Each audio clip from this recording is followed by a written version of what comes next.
Well, there are some interesting paradoxes about the Jobs Summit that started in Canberra today, not least of which is, why hold a Jobs Summit at all when we have full employment?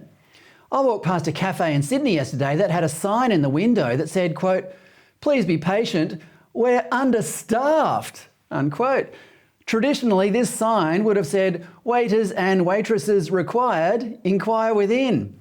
But not these days, because there just aren't enough workers to go around, and Prime Minister Anthony Albanese thinks he knows why. He told the National Press Club this week that his predecessor should have extended the stay-at-home JobKeeper welfare payment to temporary visa holders. Because he didn't, 600,000 itinerant workers left the country, and now there's no one left to wait at cafe tables.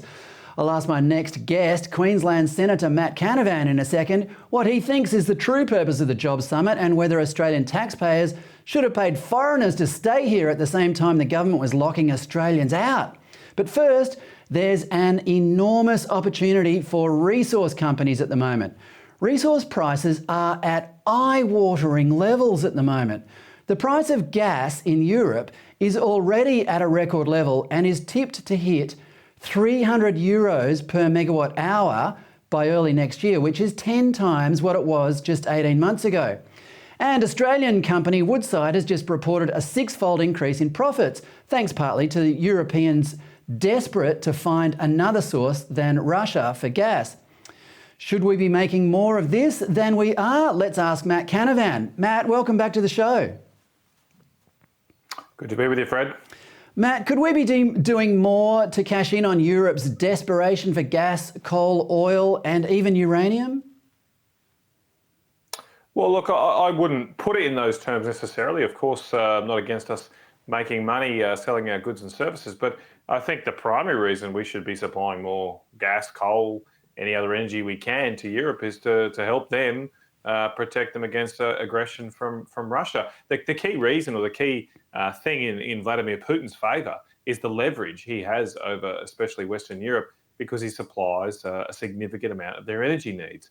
Now, a few years ago, when Donald Trump pointed this out at the United Nations, there were lots of guffaws and sort of this sort of dismissal of his warnings. Well, the chickens have come home to roost now, and it's a terrible winter looking ahead for Europe.